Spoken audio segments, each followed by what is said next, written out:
Last week, I caught up with a contact who spends most of his life around high security hangars. He described a scene that sounded more like a satirical comedy than a military briefing. A brand new Lot 17 F-35 had just been delivered, a $100 million marvel of stealth engineering, shimmering with that expensive radar-absorbent skin. It's supposed to be the all-seeing eye of the digital battlefield, but when the technicians peeled back the nose cone, there was no state-of-the-art AN/NPG-85 radar. Instead, bolted into the fuselage were 5 thick, dull gray metal slabs, literal ballast, just enough dead weight to keep the aircraft's center of gravity from shifting and causing the whole thing to tip over. He told me the site was hauntingly hollow.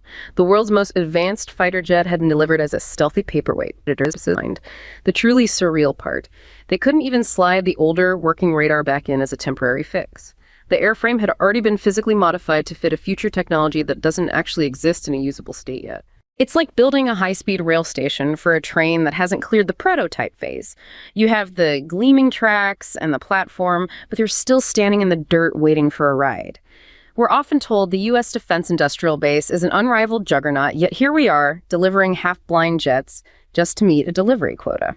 It raises an uncomfortable question. Has the curse of the incumbent finally paralyzed the Pentagon?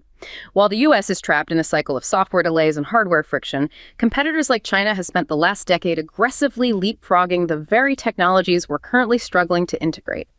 Is this just a temporary bottleneck, or are we looking at the precise moment the industrial arsenal of democracy lost its ability to synchronize its own complexity? Synchronize its own complexity. I mean, that phrase right there, that's really the heart of everything we're going to talk about today. It is, but that image, I can't get it out of my head. 5 slabs of metal.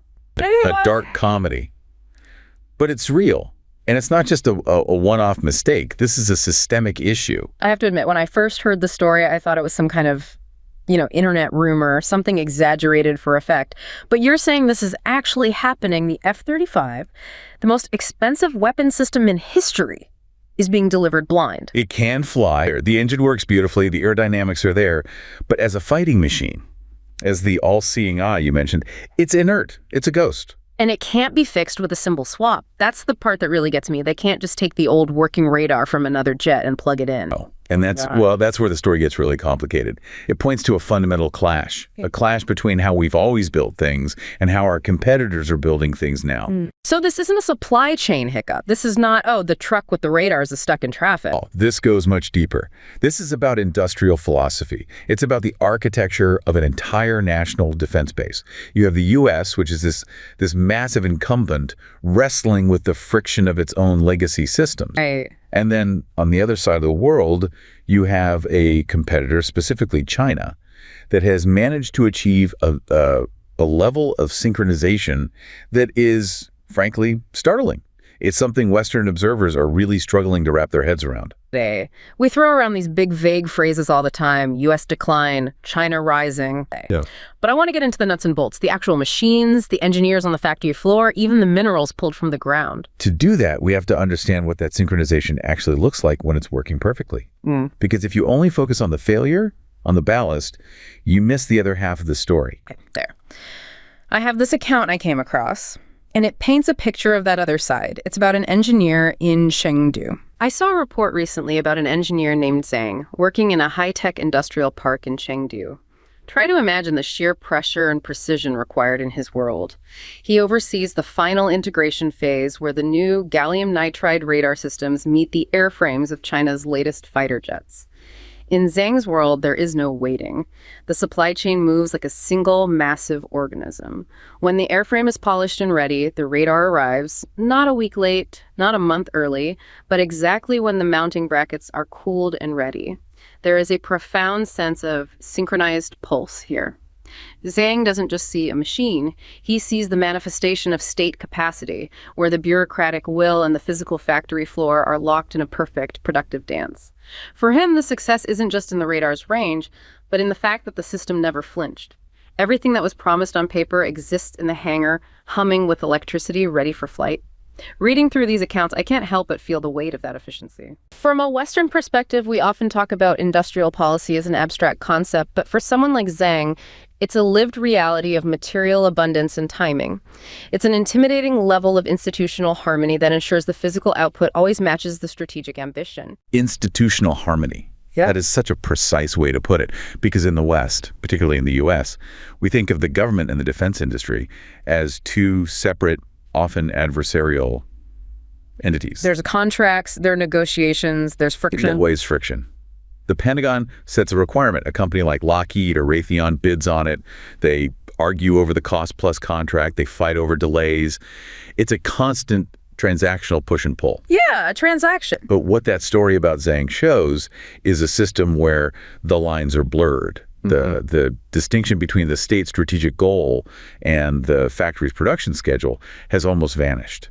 This is that concept of military-civil fusion we hear about. Which sounds like a buzzword, but you're saying it has real physical consequences on the factory floor. It's the opposite of a buzzword. It's the core mechanism. It means that when the central government decides we are going to master advanced radar technology, that signal is sent simultaneously to everyone. The geologists looking for minerals, the chemists developing refining techniques, the semiconductor fabs, and the final assembly plant in Chengdu, they all get the memo at the same time and start moving in lockstep. So Zhang, the engineer, doesn't have to call up a subcontractor and ask if their government funding got renewed this quarter. He doesn't even have to think about it. Yeah. The capital, the raw materials, the political will, the human talent, it all flows down the same channel. It's a fire hose, not 100 different garden hoses that might get kinked. And at the center of this fire hose is a specific piece of technology, this gallium nitride, GaAs. And we really need to break this down because it's not just a slightly better version of what came before. It's a leap in physics that changes the entire game. Okay. I mean, I see GaN on the little chargers you can buy for your phone or laptop. They're tiny and they charge really fast. But how does that translate to a fighter jet radar? That little charger is actually a perfect analogy. The reason it's smaller and more efficient is the same reason it's revolutionary in a radar. So first, you have to picture a modern radar. It's not the big spinning dish from old war movies. Right. It's an ESA radar, active electronically scanned array. Exactly. Think of the nose cone of the jet as being filled with a honeycomb. And in each cell of that honeycomb is a tiny individual module that can transmit and receive a radar signal. That's like a bug's eye, right? Thousands of little eyes looking in slightly different directions. Thousands of little eyes. Now, for the last 30 years, the gold standard material for making those little modules was gallium arsenide, gas. It's in the F-22, it's in the early F-35's. It was the best in the world. But it has a weakness. It has a physical limit, a ceiling. If you try to pump too much electrical power through a gallium arsenide chip, it overheats. It becomes inefficient, and eventually it will literally degrade. It fries itself. You melt the honeycomb. You melt the honeycomb. The physics term for this is bandgap. Gallium nitride GaN is what's called a wide bandgap semiconductor. Yeah, wide bandgap. In simple terms, what does that mean? It means the material is just tougher, electronically speaking. It can handle much, much higher voltages and operate at much higher temperatures without breaking down. The electrons need a much bigger push to get moving, which means you can give them that bigger push without frying the chip. So back to the phone charger analogy. The GaN charger can handle more power in a smaller package without getting dangerously hot. And now apply that to a fighter jet. If your thousands of little radar modules are made of GaN, you can pump a massive amount of power through them. So what does that give me as a pilot? What's the bottom line in the cockpit? It gives you three huge advantages. The first one is obvious, range. You can send out a much more powerful radar pulse, a louder shout, so you can detect a very small, very stealthy target from much further away. Okay, see further. What's number two? Resolution. Because you have more power and more precise control, you can get a much clearer picture. You're not just seeing a blip. You can start to identify what kind of aircraft it is from a distance. But the third advantage, this is the real killer app, electronic warfare. You mean jamming other planes? Imagine two people shouting in a room. The person with the louder voice wins. If your radar is GaN and your opponent's is the older genes, you can simply shout louder. You can use your radar not just as an eye, but as a weapon. You can blast their sensors with so much energy that they go blind. It's a true hardware overmatch. And this loops us right back to that phrase, the curse of the incumbent. Yeah. The U.S. has this enormous fleet of fighters, thousands of them, F-15s, F-16s, Super Hornets, the early F-35's, and they're all packed with the old tech, the gallium arsenide. And here's the trap. That old tech is fantastic. That's the curse. The APG-81 radar in the current F-35 is a modern marvel of engineering. It's still one of the best radars in the sky. It's good enough. It was good enough. And because the U.S. had this massive, successful, and very expensive fleet, there was immense institutional inertia. The Pentagon looked at the cost of ripping out all that GAs and retooling the entire industrial base for GaN and said, let's wait. What we have works. It's the classic innovator's dilemma. Kodak invented the digital camera, but they made perfect parallel. Meanwhile, China is looking at the global chessboard in the early 2000s. They don't have a giant fleet of advanced fourth-generation fighters to protect. They're starting from a much lower baseline. So they could look at the technology trajectory and make a very bold bet. They decided to skip a generation. They skipped it entirely.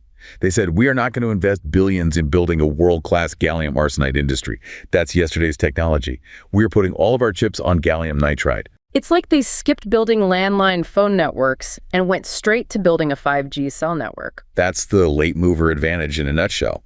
By starting later, you avoid all the sunk costs of the mature but soon-to-be obsolete technology. And because that decision was made at the highest levels of the state, they could design their new airplanes, the J-20 stealth fighter, the J-16, the J-10C from the ground up, specifically to accommodate these new GaN radars. Wait, you're saying the physical plane itself is designed differently because in the radar? A high-power GaN radar generates a tremendous amount of heat. No. It needs a much more robust cooling system. It also draws way more electrical power from the jet's engines. So you need bigger generators, bigger pipes for the coolant. Bigger everything.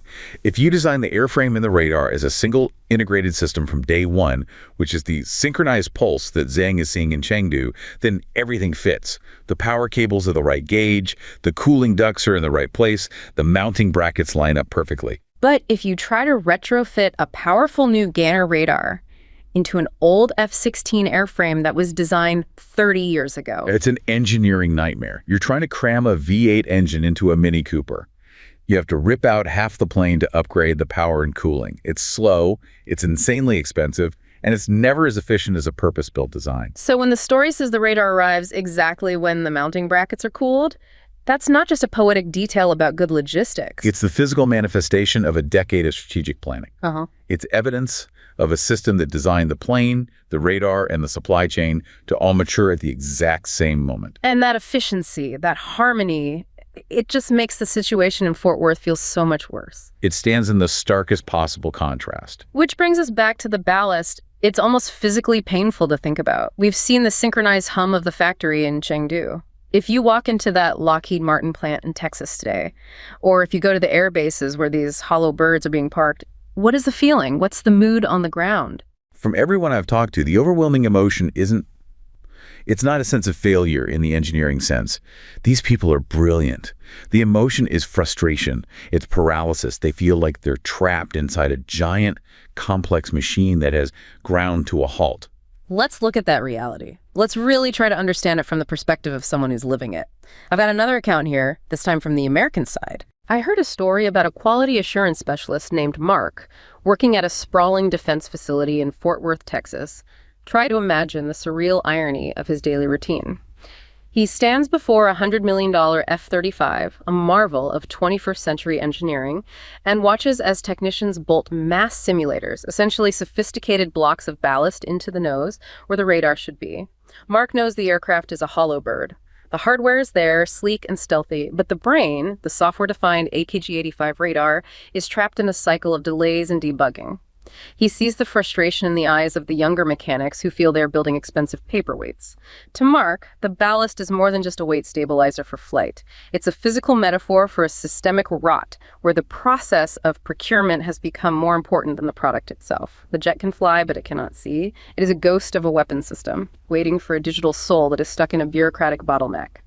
Looking at this from my perspective as a commentator, it's heartbreaking to see such incredible talent and capital result in something so incomplete. While we must respect the complexity of the software challenges these engineers face, it's hard not to see this ballast as a symbol of a defensive industrial base that has lost its way, prioritizing the paperwork of the incumbent over the tangible necessity of a functional shield. A ghost of a weapon system.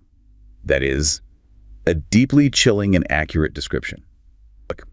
The F-35 is an astonishingly capable aircraft when it works. But Mark's experience, it zeroes in on this specific catastrophic failure point. The transition from what's called Lot 16 production to Lot 17. Okay, you've got to break that down for me. I'm not a Pentagon procurement guy. Lot 17 sounds like an auction item. What does that mean, and why is it the moment everything went wrong? It's the crux of the whole problem. So the Pentagon decided that the F-35 needed a major midlife upgrade. They call it Block 4. This upgrade includes a whole suite of new capabilities, but the centerpiece is the new AN/APG-85 radar, the GaN radar we've been talking about. The American answer to the new Chinese radar. Exactly. But, as we discussed, this new radar needs more power and more cooling. So to make it fit, Lockheed had to physically change the internal structure of the aircraft's nose section, starting with the Lot 17 airframes. They changed the plumbing and the wiring on the assembly line. They did. They altered the physical mounting points, the power connectors, the coolant pipe interfaces. They retooled the production line. And once they did that, a terrible, irreversible thing happened. The old radar doesn't fit anymore. The old APG-81 radar literally does not fit. You cannot install it. The bolt holes don't line up. The connectors are physically incompatible. It's like trying to fit a USB-C plug into an old lightning port. It's a one-way door. So once you build an airframe for the new radar, you are completely committed. It has to be that new radar or nothing. Or a block of metal. And that's where the two halves of the system catastrophically diverged. The hardware side, the guys bending metal and laying carbon fiber at Lockheed, they're incredibly efficient. The contract says, build X jets per month. And by God, they build X jets per month. The fuselages kept rolling off the line. But the radar, or more specifically, the brain behind the radar, it wasn't ready. It wasn't even close to ready. This is where we get into something called Technology Refresh 3, or TR3. It sounds so innocuous. A refresh. It's the least refreshing refresh imaginable. People hear software delay, and they think it's like an update for your iPhone being a little buggy. Oh, they'll patch it next week. This is not that. TR3 is a complete replacement of the jet's core processing hardware, the central computer. It's a new physical box made by L3Harris that acts as the F-35's brain. And that brain has to talk to everything. The new radar, the new electronic warfare system, the weapons, the helmet display, everything. So it's not a software patch, it's a brain transplant. It's a brain transplant, and the new brain speaks a slightly different language. The F-35 has millions and millions of lines of old software code that were written for the old processor. They've been trying to get that old code to run stably on the new hardware, and it's been a disaster. What kind of disaster? We're talking about reports of test pilots having their radar systems just randomly reboot in the middle of a flight. Cockpit displays going blank. The system is fundamentally unstable. It's not safe for combat. Which is terrifying to even think about at 40,000 feet. And because the TR3 software brain isn't stable, the new APG-85 radar hardware can't be properly tested and integrated with it. The two are completely dependent on each other. But, and here's the absolute core of the curse of the incumbent, the factory production line is not allowed to stop. Why? I mean, if the product is broken, why not just pause? Because the F-35 program is not just a weapons program anymore. It's an economic and political institution. The supply chain for it touches almost every state in the U.S., plus a dozen allied nations. Halting the line would mean laying off thousands of people, breaking hundreds of contracts. The political and economic shockwave would be enormous. The momentum is just too great. So the perverse logic becomes, keep building the incomplete planes, bolt in the ballast to keep the center of gravity right, fly them to an airfield and park them in the desert, and just hope the programmers figure it out eventually. That is the exact logic. And that is what Mark, the quality assurance guy, is watching every day. He's watching the process, the delivery quotas, the contractual milestones, completely triumph over the actual product, which is supposed to be a functioning weapon. They're delivering aircraft, not capability. Right. Yeah. And they're getting paid for it. Here, is this really a sign of systemic rot, as the narrative suggests? Or is this just what happens with incredibly complex cutting-edge technology? The space shuttle had delays. The Apollo program had catastrophic failures. Isn't this just the cost of pushing the envelope? And yes, developing this stuff is brutally hard. But I think the difference is in the nature of the failure and the system's ability to respond to it. The problem isn't just that there's a bug. The problem is that the hardware development cycle and the software development cycle have become completely desynchronized. They are years apart. It's not a delay, it's a structural decoupling. Exactly. This isn't a 6-week slip. The delivery halt for new F-35's lasted for over a year. There are now, I believe, well over 100 of these brand new, half-blind jets sitting in storage. That points to a system that has lost its agility. It can't self-correct quickly. And in that Chinese system we described with Zhang, the feedback loops are just tighter. And the incentives are different. In the U.S. system, a prime contractor gets paid when they hit a contractual milestone. Did you deliver the airframe by the deadline? Yes. Great, here's your 9-figure payment. Whether that airframe can actually fight a war tomorrow is, from a contractual standpoint, a separate issue that will be dealt with later. The paperwork is more important than the performance. It seems that way. So Mark is watching them install Ballast because the contract is optimized for procurement, not for combat readiness. And while we're stuck in this software purgatory, there's an even deeper problem lurking beneath it all, a more fundamental one. I mean, even if a genius programmer fixes all the code in TR3 tomorrow morning, and even if L3 Harris can suddenly produce thousands of the new core processors, we still have to physically build the gallium nitride modules for the radar. We still need the raw materials. We need the actual atoms. And as the story goes, you can't code your way out of a resource shortage.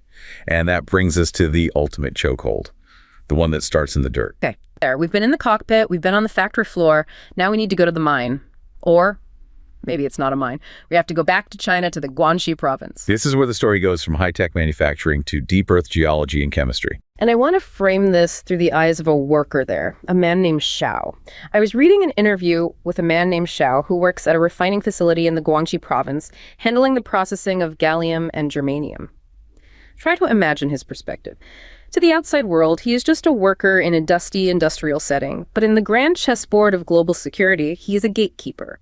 Xiao understands that the magic of modern radar, the ability to see further and clearer than any rival, starts with the gray, metallic elements he helps extract.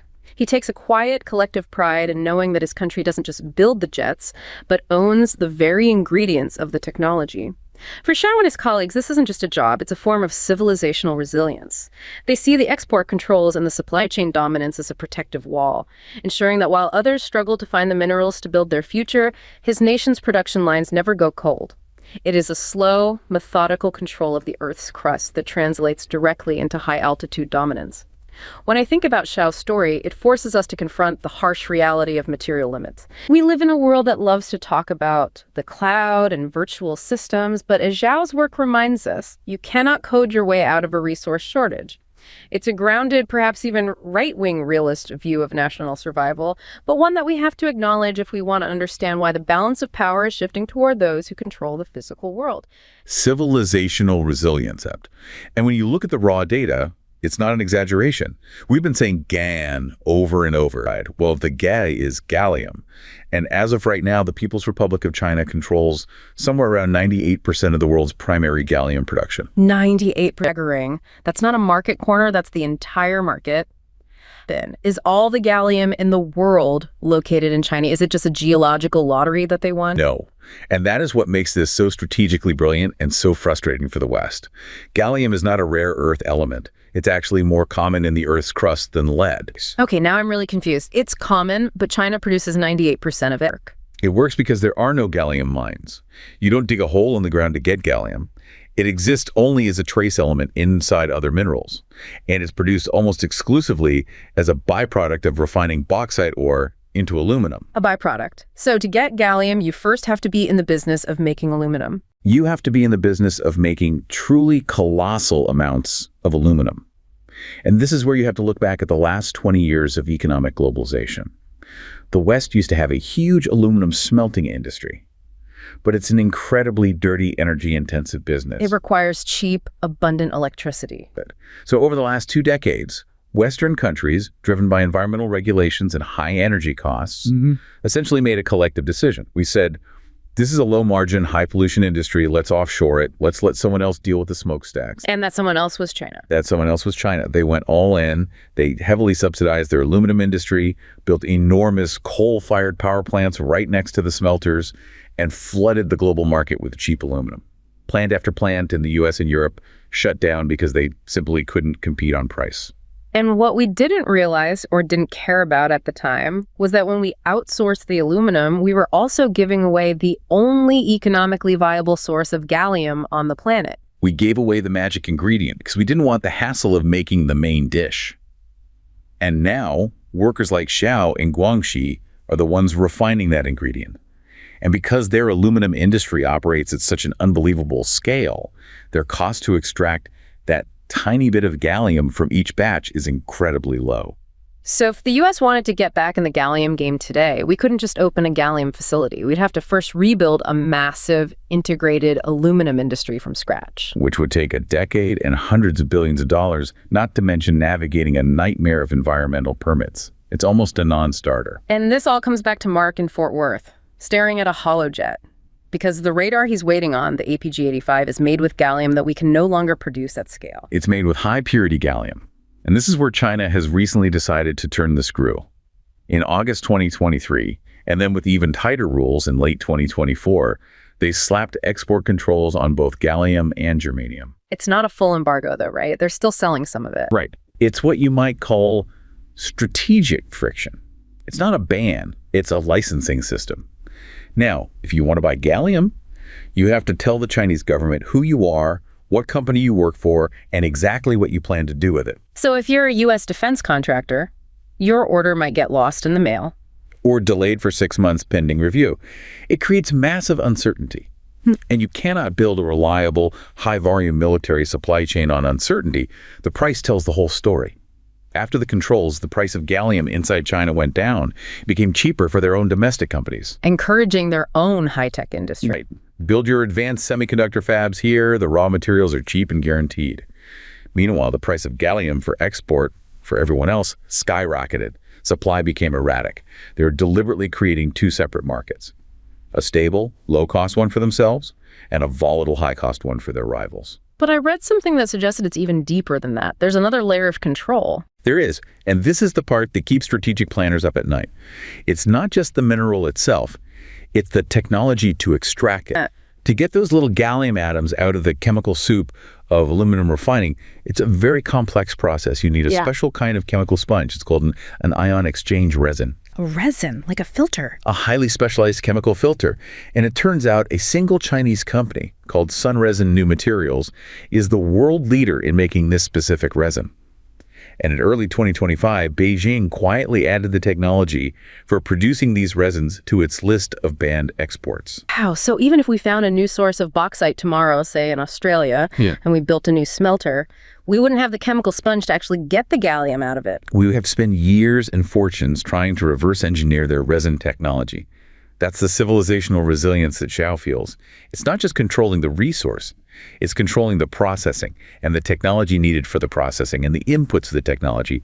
It's layers upon layers of supply chain dominance. That's not just check. That feels a lot like checkmate. It's a profound strategic challenge.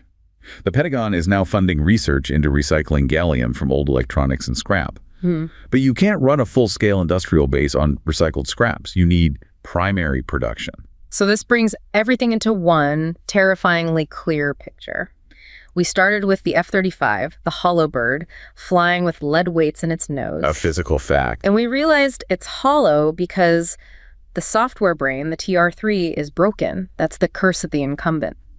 And even if we fix the brain, the physical matter needed to build the new senses, the gallium for the radar, is controlled by our chief competitor. That's the mineral chokehold. And you contrast that entire chain of failure with the synchronized pulse in China. Zhang, the engineer, gets his radar on time because Xiao, the refinery worker, extracted the gallium using Sunresin's technology, which was then turned into modules by a domestic industry and delivered to an assembly line that was designed from the start to receive it. It's a tale of two industrial ecosystems. One is choking on its own legacy, its own complexity, fighting a war on two fronts against broken code and a broken supply chain. While the other has managed to align its national will from the geology in the ground to the avionics in the sky. And it's so much more than ballast. That dead weight in the nose of the F-35 is not just a temporary engineering fix. It's a signal. It's a physical symbol that proves having the most advanced designs on paper is irrelevant if you lack the industrial agility and material security to actually build them at scale. The balance of power isn't just about who has the cleverest blueprints. It's shifting away from those who design the best theoretical systems and toward those who can physically manifest them. It's shifting to those who secure every single link in the chain, from the dirt all the way to the stratosphere. It's a sobering look at the real machinery that operates behind the headlines. It leaves you with the stark realization, in a long-term contest between systems, the system that can synchronize its own complexity will inevitably outpace the one that is paralyzed by it. A lot to think about. Until next time.